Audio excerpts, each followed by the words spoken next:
Hello everyone, welcome to study with 3। देखिए, Uttar Pradesh PCS और RO की प्रीलिम टेस्ट सीरीज चलाई जा रही है 2023 की। यह टेस्ट नंबर आपका 35 है। 34 टेस्ट ऑलरेडी कंप्लीट हो चुका है। प्ले लिस्ट बना रखी है, आप लोग जा करके देख सकते हैं। देखिए, अगर आप किसी भी स्टेट पीसीएस की प्रिपरेशन कर रहे हैं, जैसे कि बीपीएससी हो, एमपीपीएससी हो, झारखंड पीसीएस हो, छत्तीसगढ़ पीसीएस हो, यूके पीसीएस हो या फिर आरएस हो, तो आप इस सीरीज को देखिए, आपको काफ़ी फ़ायदा होगा। या फिर किसी वनडे एग्जाम की प्रिपरेशन कर रहे हैं तो भी आप इस सीरीज को देखिए, क्योंकि जो भी क्वेश्चंस हैं वो सभी प्रतियोगिता परीक्षाओं के लिए काफ़ी इंपॉर्टेंट हैं। देखिए, जो लोग फर्स्ट टाइम विजिट कर रहे हैं हमारे चैनल पे, वो चैनल को सब्सक्राइब कर लें। सब्सक्राइब करने के बाद से बेल आइकन को प्रेस कर लें कि जब भी वीडियो आए तो आपको नोटिफिकेशन मिल जाए। देखिए, लोग ये भी पूछ रहे हैं कि ये आरओ के लिए भी है, तो आरओ के लिए है फर्स्ट पेपर के लिए, ठीक है। बट सेकेंड पेपर में क्या आता है, हिंदी आता है आरओ में। तो हिंदी के लिए आप जो है कि हमारे चैनल पे जाएंगे तो प्लेलिस्ट बना रखी है वहाँ पे, आरओ का हिंदी का ही केवल है, ठीक है। लगभग 30 टेस्ट हैं उसमें, ठीक है। अगर आप उसको कवर कर लेते हैं तो आपका 60 में से आराम से 40-45 क्वेश्चंस आ जाएंगे, ठीक है। तो आप उसको देख लीजिए। और यूपी पीसीएस का टेस्ट सीरीज़ की बात कर रहे हैं तो टेस्ट नंबर 1 से आपको वहीं पे मिल जाएगा एक प्लेलिस्ट। वहाँ पे टेस्ट नंबर 1 से 35 तक आप देख सकते हैं। तो जिन लोगों ने अभी तक नहीं देखा है, चाहे आरओ का हिंदी का हो या फिर उत्तर प्रदेश पीसीएस टेस्ट सीरीज 2023 का हो, तो आप वहाँ पे प्लेलिस्ट में जा करके टेस्ट नंबर 1 से लास्ट तक देख लें। तो स्टार्ट करते हैं। फर्स्ट क्वेश्चन है, राज्य का वित्त मंत्री प्रत्येक वर्ष वार्षिक वित्तीय विवरण राज्य विधानसभा में प्रस्तुत करता है। इसका प्रावधान संविधान के किस अनुच्छेद में किया गया है? अनुच्छेद 200 में, अनुच्छेद 202 में, अनुच्छेद 204 में, अनुच्छेद 201 में। देखिए, क्वेश्चन ये पूछा जा रहा है कि राज्य का जो वित्त मंत्री होता है वो प्रत्येक वर्ष वार्षिक वित्तीय विवरण राज्य विधानसभा में क्या करता है, वो प्रस्तुत करता है। और इसका प्रावधान जो है कि संविधान के किस अनुच्छेद में किया गया है? तो किस अनुच्छेद में किया गया है? तो अनुच्छेद 202 में किया गया है। देखिए, अनुच्छेद 202 का जो पहला है, ठीक है, इसमें है कि राज्यपाल प्रत्येक वित्तीय वर्ष के संबंध में राज्य के विधानमंडल के सदन या सदनों के समक्ष उस वर्ष के लिए राज्य की अनुमानित प्राप्तियों और व्यय का एक विवरण रखवाएगा, ठीक है। तो वही जो है कि वित्त मंत्री जो है कि ये रखता है, ठीक है। वृक्ष प्रजनन एवं आनुवंशिकी संस्था कहाँ पे स्थित है? कोयम्बटूर, शिमला, बेंगलुरु, जोरहट। वृक्ष प्रजनन एवं आनुवांशिक संस्थान कहाँ पे है? तो ये है आपका कोयम्बटूर में। देखिए, कोयम्बटूर कहाँ पड़ता है? तो ये तमिलनाडु में पड़ता है। और यह जो संस्थान है वह वृक्ष प्रजातियों को उत्पादकता में सुधार के लिए अनुसंधान कार्य करता है। देखिए, इसकी स्थापना कब की गई थी? तो इसकी स्थापना अप्रैल 1988 में किया गया था। और भारतीय वानिकी अनुसंधान एवं शिक्षा परिषद के ये अधीन कार्य करता है। तो ये हो जाएगा आपका ए ऑप्शन। विधि द्वारा स्थापित प्रक्रिया का सिद्धांत किस देश से लिया गया है? जापान, कनाडा, आयरलैंड, संयुक्त राज्य अमेरिका। देखिए, पूछा जा रहा है कि विधि द्वारा स्थापित प्रक्रिया का सिद्धांत है वो किस देश के संविधान से लिया गया है? तो ये लिया गया है आपका जापान से, ठीक है। देखिए, कनाडा की हम बात करें तो कनाडा से क्या क्या लिया गया है? तो यहाँ से संघीय शासन प्रणाली लिया गया है। और राज्यों के राज्यपालों का केंद्र द्वारा नियुक्ति के बारे में जो है कि कनाडा से लिया गया है। आयरलैंड से क्या लिया गया है? तो राज्य के नीति निदेशक तत्व लिया गया है। और जो 12 सदस्य हैं राज्यसभा में जो मनोनीत होते हैं, ठीक है, किस किस क्षेत्र में? तो साहित्य, कला, विज्ञान व समाज सेवा के क्षेत्र में जिन्होंने योगदान मतलब दिया है, उनको जो है कि मनोनीत किया जाता है। वो भी आपका आयरलैंड से लिया गया है। देखिए, यूएसए से बहुत सारी चीज़ें ली गई है। आपका फंडामेंटल राइट्स है, उद्देशिका का विचार है, राष्ट्रपति पर महाभियोग की प्रक्रिया है, स्वतंत्र न्यायपालिका है, उपराष्ट्रपति का पद है और वित्तीय आपात है। ये सब सारी चीज़ें कहाँ से लिया गया है? संयुक्त राज्य अमेरिका से लिया गया है, ठीक है। वैसे जंतु जिनमें आरबीसी अनुपस्थित होते हैं उन्हें क्या कहते हैं? एनाइमा, प्लेजिला, वर्टिसेलिया। देखिए, वैसे जंतु जिनमें क्या होता है कि आरबीसी अनुपस्थित होते हैं, आरबीसी रेड ब्लड सेल्स, ठीक है, ये जिसमें अनुपस्थित होते हैं उन्हें हम क्या कहते हैं? तो उनको हम कहते हैं एनाइमा। बी ऑप्शन आपका सही है। इनमें जो है कि रेड ब्लड सेल्स जो है कि अनुपस्थित होते हैं। और देखिए जिनमें रेड ब्लड सेल उपस्थित होते हैं उनको क्या कहते हैं, तो इनेमा कहते हैं। जैसे कि हम लोग भी हैं, मेढक, मछली, सांप, मनुष्य, क्योंकि इसमें आरबीसी होता है ना, तो ये इसको बोलते हैं इनाइमा। और जिसमें अनुपस्थित होता है आरबीसी उसको बोलते हैं एनाइमा। ठीक है। समुद्र की गहराई मापने, सिग्नल देने एवं छिपी हुई वस्तुओं का पता लगाने में किस ध्वनि तरंग का प्रयोग किया जाता है? Ultrasonic sound, supersonic sound, infrared sound, ultraviolet sound. देखिए जो समुद्र की गहराई मापने के लिए, सिग्नल देने व जो छिपी हुई वस्तुओं को पता लगाने के लिए किस ध्वनि तरंग का हम उपयोग करते हैं, तो वो करते हैं हम अल्ट्रासोनिक साउंड का उपयोग। ए ऑप्शन आपका सही है। घास मैदान लानोज से संबंधित महाद्वीप है? उत्तरी अमेरिका, दक्षिणी अमेरिका, अफ्रीका, यूरोप। पूछा जा रहा है कि जो घास के मैदान है लानोज, इससे संबंधित महाद्वीप कौन सा है?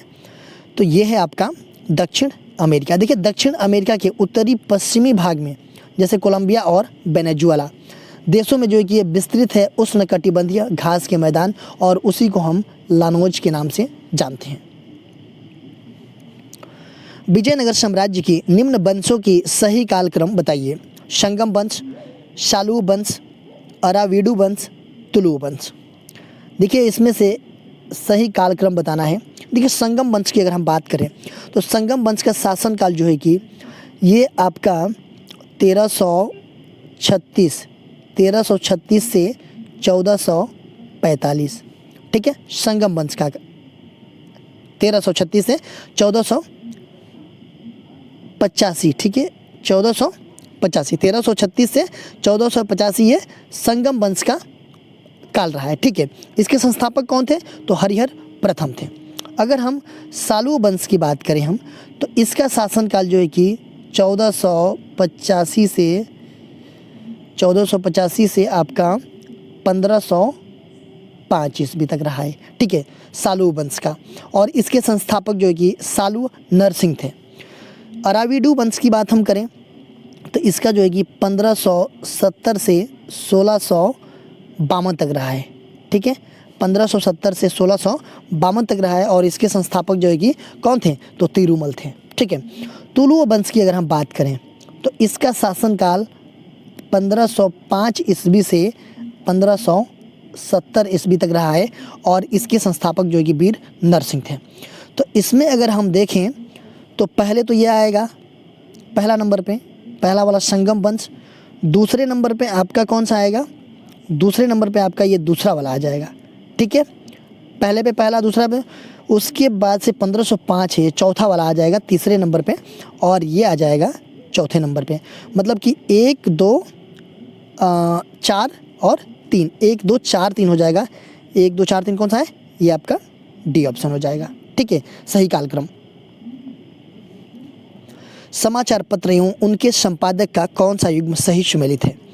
भारत माता अजीत सिंह, वंदे मातरम अरविंद घोष, बंदी जीवन सचिंद्रनाथ सान्याल। उपयुक्त सभी युग्म सही सुमेलित हैं। देखिए कुछ समाचार पत्र का नाम दिया गया है और उनके संपादक का नाम दिया गया है, उसमें से आपको सही बताना है। देखिए जो भारत माता समाचार पत्र था उसके संपादक कौन थे? तो अजीत सिंह जी थे। वंदे मातरम इसके समाचार पत्र के संपादक कौन था? तो अरविंद घोष थे। बंदी जीवन इस समाचार पत्र के संपादक कौन थे? सचिंद्रनाथ सान्याल थे। ये भी सही है। तो ये हो जाएगा आपका उपयुक्त सभी युग्म सही सुमेलित हैं। बृहद हिमालय में पाई जाने वाली प्रमुख चोटियों का उनके लंबाई के अनुसार घटते क्रम में व्यवस्थित कीजिए। अन्नापूर्ण, कंचनजंगा, मकालू, धौलागिरी। देखिए ये सब सारी जो दी गई है चोटियों का नाम, ये सब बृहद हिमालय में पाई जाने वाली हैं। ठीक है, अगर हम इनके हाइट के हिसाब से देखें तो देखिए अन्नपूर्णा ये जो है कि आपका 8078 मीटर है ये, और नेपाल में 8078 है ये। ठीक है, अन्नपूर्णा ये 0 ये 8, ठीक है 8078 मीटर है अन्नपूर्णा। कंचनजंगा की हम बात, देखिए अन्नपूर्णा कहाँ पे पड़ता है? तो ये नेपाल में पड़ता है। कंचनजंगा की हम बात करें तो ये है आपका 8500 मीटर, और ये जो है कि भारत में पड़ता है सिक्किम और नेपाल के बॉर्डर पे। मकालू की बात करें हम तो ये 8,481 मीटर है, और ये कहाँ पड़ता है तो ये भी नेपाल में पड़ता है मकालू। और धौलागिरा की हम बात करें तो ये भी आपका नेपाल में है और 8,172 मीटर पड़ता है। तो अगर घटते क्रम में देखा जाए तो सबसे पहले कौन आएगा, 8,598 मीटर ये कंचनजंगा 1 नंबर पे आएगा ये, ठीक है। उसके बाद से 8,481 ये दूसरे नंबर पे आएगा, ठीक है। तीसरे नंबर पे कौन आएगा, धौलागिरा आएगा, और चौथे नंबर पे आपका ये अन्नपूर्णा आएगा। तो ये हो जाएगा आपका 2 3 4 1 2 3 4 1 हो जाएगा ना। कौन सा है, 2 3 4 1 है आपका सी ऑप्शन हो जाएगा। अनुच्छेद एवं उनसे संबंधित प्रावधान का कौन सा युग्म सही सुमेलित है।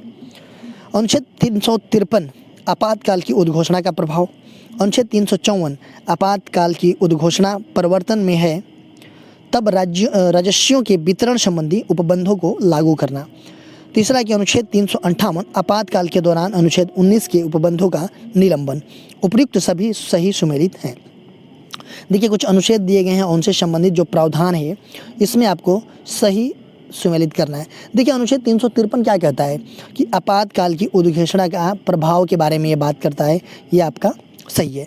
अनुच्छेद 354 क्या कहता है कि आपातकालीन की उद्घोषणा परिवर्तन में है तब जो है कि राजस्वों के वितरण संबंधी उपबंधों को लागू करना, इसके बारे में बात करता है। और अनुच्छेद 358 क्या कहता है कि आपातकाल के दौरान अनुच्छेद 19 के उपबंधों का निलंबन के बारे में बात करता है, ठीक है। तो ये तीनों सही है, तो इसका मतलब हो जाएगा कि उपयुक्त सभी सही सुमेलित हैं। स्पेस एप्लीकेशन केंद्र कहाँ स्थित है, हैदराबाद, अहमदाबाद, लखनऊ, नई दिल्ली। देखिए स्पेस एप्लीकेशन सेंटर कहाँ पे ये सिचुएटेड है, तो ये सिचुएटेड है आपका अहमदाबाद, गुजरात में, ठीक है। देखिए ये जो है कि इसरो जो है ना आपका, इसरो मतलब भारतीय अंतरिक्ष अनुसंधान केंद्र, इसके प्रमुख केंद्रों में से ये एक है। और यह इसरो के उपग्रह संचार, नौ संचालक एवं सुदूर संवेदक के उपयोगों संबंधी कार्यक्रमों की क्रियान्वित करने के लिए ये उत्तरदायी है। Space application centre. Amrita Devi Bishnoi राष्ट्रीय पुरस्कार किस क्षेत्र में दिया जाता है। भौतिक के क्षेत्र में, रसायन के क्षेत्र में, वन्य जीव संरक्षण के क्षेत्र में, चिकित्सा के क्षेत्र में। देखिए अमृता देवी बिश्नोई ये जो है कि राष्ट्रीय पुरस्कार है, ये किस क्षेत्र में दिया जाता है, तो ये जो है कि आपका लोगों को वन्य जीव की रक्षा के लिए उनके साहस और समर्पण के लिए ये दिया जाता है।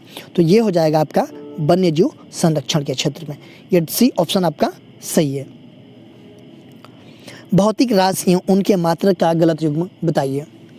विद्युत धारिता फैराडे, विभवांतर वोल्ट, विद्युत विभव वोल्ट, विद्युत आवेश एम्पियर। देखिए जो भौतिक राशियां हैं और उनके कुछ मात्रक दिए गए हैं, इसमें से आपको गलत बताना है। देखिए विद्युत धारिता का मात्रक क्या होता है, फैराडे होता है। विभवांतर की मात्रक वोल्ट होती है, और विद्युत विभव का भी मात्रक जो है कि वोल्ट होता है। और विद्युत आवेश का मात्रक क्या होता है, तो आवेश का मात्रक होता है कूलाम। तो ये आपका गलत है, मतलब कि डी ऑप्शन। कार्बनिक अम्ल एवं प्राकृतिक स्रोत का कौन सा युग्म सही सुमेलित है। ग्लूटेमिक अम्ल गेहूं में, टार्टरिक एसिड इमली में, बेंजोइक अम्ल पत्ते एवं मूत्र में, सभी युग्म सही सुमेलित हैं। देखिए इसमें जो कार्बनिक एसिड का नाम दिया गया है और प्राकृतिक स्रोत जो दिए गए हैं, इसमें से कौन सा सही है पूछा जा रहा है। देखिए ग्लूटेमिक एसिड कहाँ मिलता है, तो ये आपको गेहूं में मिलता है, गेहूं इसका प्राकृतिक स्रोत है। टार्टरिक एसिड ये इमली में पाया जाता है, और बेंजोइक अम्ल जो है कि पत्ते और मूत्र में पाए जाते हैं। तो ये सभी सही सुमेलित हैं तीनों, ठीक है। ब्रह्म समाज की स्थापना किसने की थी। दयानंद सरस्वती, राजा राम मोहन राय, विवेकानंद, ईश्वरचंद विद्यासागर। देखिए बात की जा रही है ब्रह्म समाज की, किसने स्थापना किया था ब्रह्म समाज की, तो इसकी स्थापना जो है कि देखिए पहले जो है कि ब्रह्म सभा की स्थापना की गई। कब, 1828 ईस्वी में ब्रह्म सभा की स्थापना की गई। किसके द्वारा, तो राजा राम मोहन राय के द्वारा। लेकिन बाद में जो है कि यही ब्रह्म सभा किस नाम में बदल दिया गया इसको, तो इसका ही नाम जो है कि आगे चल करके ब्रह्म समाज रख दिया गया। ठीक है, तो पहले ब्रह्म सभा की स्थापना हुई थी 1828 में, बाद में चल करके ब्रह्म सभा का ही नाम चेंज हो गया ब्रह्म समाज। ठीक है, देखिए जो राजा राम मोहन राय जी हैं, इन्हें आधुनिक भारत पुनर्जागरण के पिता के रूप में जाना जाता है। देखिए इनको राजा की उपाधि जो है कि अकबर द्वितीय के द्वारा दी गई थी। ठीक है, देखिए और इनके द्वारा जो है कि वेदांत कॉलेज की स्थापना की गई थी, कब? 1825 ईस्वी में। ठीक है, जलियांवाला बाग नरसंहार हुआ था 9 अप्रैल 1919 को, 13 अप्रैल 1919 को, 15 अप्रैल 1919 को, 19 अप्रैल 1919 को। देखिए जलियांवाला बाग नरसंहार ये कब हुआ था? तो ये जो है कि भारत, ये देख पहले जलियांवाला बाग है कहाँ पे? ठीक है, ये है आपका भारत के पंजाब प्रांत के अमृतसर के निकट ये जलियांवाला बाग है, और यहाँ पे 13 अप्रैल 1919 को ये चीज़ें हुई थी। ये बी ऑप्शन आपका सही है।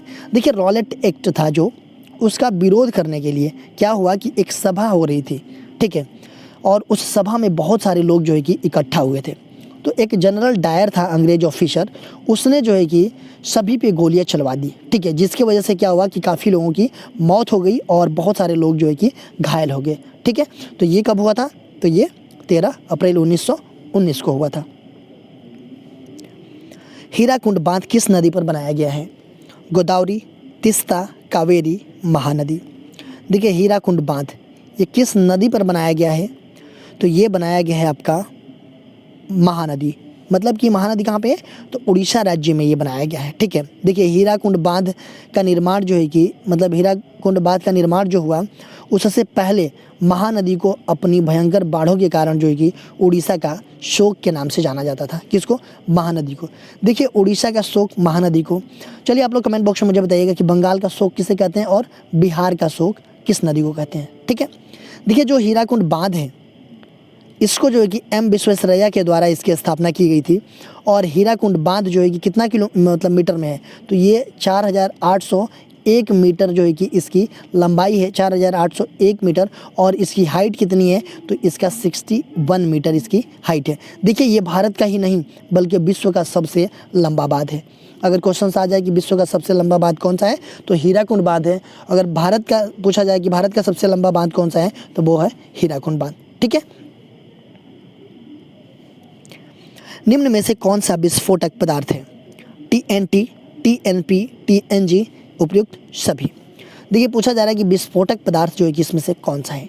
TNT ट्राइनाइट्रोटोलुइन, TNP trinitrophenol, TNG ट्राइनाइट्रोग्लिसरीन। इन तीनों का फुल फॉर्म भी आते हैं वन लाइनर क्वेश्चंस में। ठीक है, तो ये भी याद रखिएगा। और ये तीनों जो हैं कि तीनों विस्फोटक पदार्थ हैं, तो इसका मतलब हो जाएगा कि ये D उपयुक्त सभी। एशिया का प्रथम इंजीनियरिंग कॉलेज कहाँ स्थापित किया गया था? चेन्नई, रुड़की, ग्वालियर, देहरादून। देखिए एशिया का प्रथम इंजीनियरिंग कॉलेज जो है कि कहाँ पे स्थापित किया गया था? तो ये किया गया था आपका रुड़की में। बी ऑप्शन आपका सही है। देखिए रुड़की कहाँ पड़ता है? तो ये पड़ता है आपका उत्तराखंड में। और प्रथम एशिया का जो प्रथम इंजीनियरिंग कॉलेज है, इसकी स्थापना जो है कि 1853 ईस्वी में किया गया था, Thomas college of civil engineering के नाम से। किस नाम से किया गया था? Thomas college of civil engineering के नाम से किया गया था। लेकिन 1948 में इसका नाम चेंज करके क्या कर दिया गया? इसका नाम चेंज करके यूनिवर्सिटी ऑफ रुड़की कर दिया गया था। ठीक है, तो ये है आपका रुड़की में। भारतीय संविधान के तत्व और जिस देश से लिया गया है उनसे संबंधित गलत युग्म बताइए। देखिए संसदीय व्यवस्था ब्रिटेन का संविधान, न्यायिक पुनर्विलोकन का सिद्धांत संयुक्त राज्य अमेरिका का सिद्धांत, संसद के दोनों सदनों की संयुक्त बैठक ऑस्ट्रेलिया के संविधान, और राज्यसभा के सदस्यों का निर्वाचन फ्रांस के संविधान। देखिए भारतीय संविधान के तत्व और जिस देश से ये लिया गया है उसमें गलत युग्म आपको बताना है। देखिए जो संसदीय व्यवस्था है वो लिया गया है आपका ब्रिटेन के संविधान से। जो न्यायिक पुनर्विलोकन का सिद्धांत है वो कहाँ से लिया गया है? तो वो USA से लिया गया है। और संसद के दोनों सदनों की जो संयुक्त बैठक होती है वो जो है कि ऑस्ट्रेलिया के संविधान से लिया गया है। लेकिन राज्यसभा के जो सदस्यों का निर्वाचन है ये फ्रांस के संविधान से नहीं लिया गया है। ये किस संविधान से लिया गया है? तो ये दक्षिण अफ्रीका के संविधान से लिया गया है, राज्यसभा के सदस्यों का निर्वाचन। ठीक है, तो ये आपका गलत है। देखिए क्वेश्चन पूछा गया था आप लोगों से पिछले वीडियो में, इसका आंसर आप लोगों को देना था। निम्न प्रजातीय वर्गों में से किससे उत्तरी अमेरिका के मूल निवासी संबंधित है? आस्ट्रिच से, काकेसाइड से, मंगोलायड से, निग्राइड से। तो निम्न प्रजातियों वर्गों में से किससे उत्तरी अमेरिका के मूल निवासी संबंधित है? ये संबंधित है आपके मंगोलायड से। ये सी ऑप्शन आपका सही है। आज का क्वेश्चन देख लेते हैं। आज का क्वेश्चन है कि निम्नलिखित में से किसमें ऋणात्मक आवेश होता है? गामा किरण, बीटा किरण, अल्फा किरण, इनमें से कोई नहीं। किसमें ऋणात्मक आवेश होता है इसको बताना है तो आप लोग कमेंट जरूर करके बताइएगा कि ऋणात्मक आवेश किसमें होता है। इसका आंसर मैं नेक्स्ट वीडियो में आप लोगों को बताऊंगा। देखिए आप हमारे चैनल को सब्सक्राइब कर लीजिए। सब्सक्राइब करने के बाद से बेल आइकन को प्रेस कर लीजिए कि जब भी वीडियो आए तो आपको नोटिफिकेशन मिल जाए। मेरा दूसरा चैनल है श्री जीएस पॉइंट, आप इसको भी सब्सक्राइब कर लीजिए और बेल आइकन को प्रेस कर लीजिएगा। फेसबुक पे मेरा पेज है स्टडी विद श्री के नाम से और इंस्टाग्राम पे हमारी आईडी है स्टडी विद श्री 25 और श्री जीएस पॉइंट, तो आप इन सब को भी फॉलो कर लीजिए। और टेलीग्राम पे हमारी एक चैनल है स्टडी विद श्री। इन सब सारे का लिंक आपको डिस्क्रिप्शन में मिल जाएगा, वहाँ पे आप क्लिक करते यहाँ पे पहुँच जाएंगे। तो इन सब सारे जगहों से जुड़ जाइए और इन सब सारे जगहों पे स्टडी से रिलेटेड चीज़ें पोस्ट की जाती है जिससे आप लोगों के फ़ायदा पहुँच सकता है। दोस्तों वीडियो अच्छी लगती है तो आप लोग लाइक किया कीजिए, एक अच्छा सा कमेंट्स कर दिया कीजिए, अपने दोस्तों में शेयर जरूर किया कीजिए। अगर वीडियो अच्छी नहीं लगती तो आप लोग डिसलाइक कर दिया कीजिए और कमेंट बॉक्स में मुझे बताइए डिसलाइक क्यों किया। वीडियो देखने के लिए धन्यवाद।